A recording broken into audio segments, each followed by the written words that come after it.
Welcome to The Explainer. Today, we're jumping right into what I can only describe as a completely bizarre literary mystery.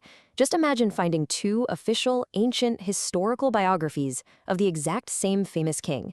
But as you're reading them side by side, you hit this massive, glaring discrepancy. One of them gives you all the gritty, gruesome details and the messy scandals, right? But the other one completely erases them. Why in the world would an author do that? Well, we're going to look closely at the ancient texts of Samuel and Chronicles to find out. Okay, let's dive into this. So, in the book of Samuel, which is the older text, we get the unvarnished truth. It lays out King David's absolutely darkest moments. We're talking the Bathsheba scandal, Absalom's violent rebellion, the whole shebang. But then you flip over to the later book of Chronicles, and these massive, life-altering events are just completely omitted. Poof, gone. So you have to ask, why erase a king's greatest scandals from the historical record?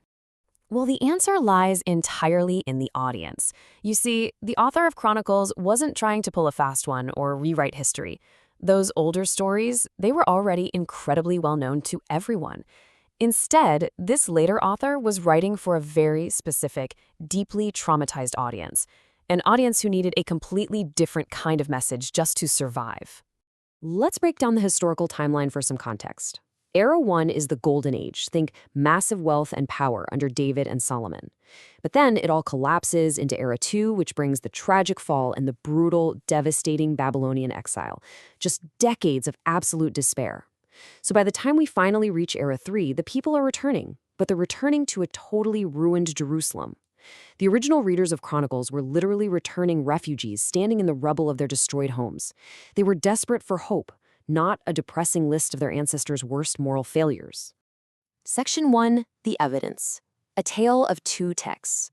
Let's move to and see how this builds. So, it's one thing to talk about omitted scandals in theory, but when you look at the texts side by side, it's pretty wild. In 2 Samuel chapter 8, the brutal reality of ancient warfare is front and center. It says David made the Moabite prisoners lie down, measuring them with a line to put 2/3 to death. I mean, that is a chilling, random execution. But then look at how the exact same event is recorded in 1 Chronicles chapter 18. It simply says, David defeated Moab, and the Moabites became subject to him and brought tribute. That's literally it. The bloody reality is completely stripped away and sanitized. Now, it's really important to understand that this editing wasn't born out of deception.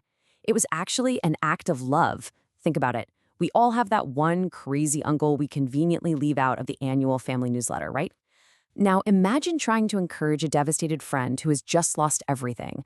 You definitely wouldn't start by listing out all of their past mistakes. By presenting David as an idealized figure, the author was performing this beautiful pastoral act of love to show a broken people their highest potential and really to give them the courage to rebuild. Section 2, Spoils to Sanctuaries. The real purpose of the text. So here is the fascinating twist. While Chronicles took away the scandals, it intentionally added some totally new details to the record. As David secured his kingdom, he was pulling in staggering, just unbelievable amounts of war loot. We're talking mountains of bronze from the cities of Hadadezer, literal gold shields taken from Jerusalem, and tribute flowing in from King II of Hamath. Just silver, gold, and bronze pouring in from the north, south, and east, completely reshaping the geopolitical map of the entire region. Now, what's really interesting about this is a tiny, vital detail that only Chronicles includes. When mentioning all that captured bronze, the author adds, Solomon used it to make the bronze sea, the pillars, and the bronze vessels. In the older accounts, David just got rich, but Chronicles points out that this immense wealth wasn't hoarded for David's personal comfort. Instead, it was deliberately saved and set aside to construct the temple. And this brings us to the core concept of dedication, willingly offering up your hard-won successes to a higher purpose, even if you know you won't see the final result. See, God had already told David that he wouldn't be the one to build the temple. David knew for a fact he'd never see the finished product, yet he still didn't keep his blood-earned spoils to stroke his own ego. He selflessly turned it all over for a future project that would way outlast him. Section 3, The Reflection. Your spoils of war. So let's pivot away from ancient geopolitics for a second and talk about your daily life. Most of us obviously aren't out battling ancient kings for gold shields, right? But we do gather our own modern spoils of war.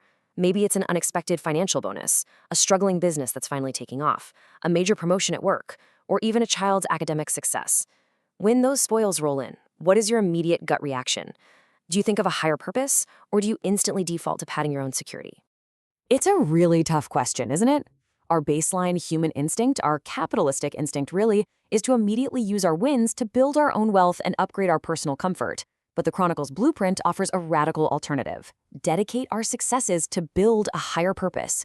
Instead of just stockpiling all his wins, David took the literal spoils of his life's most brutal battles and offered them up as materials for something completely selfless.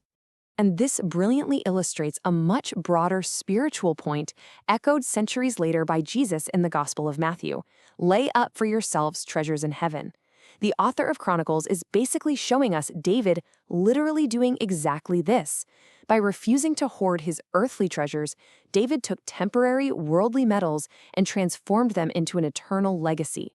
So, I want to leave you with this lingering, provocative thought. When the battle is finally won, where are you storing your treasures?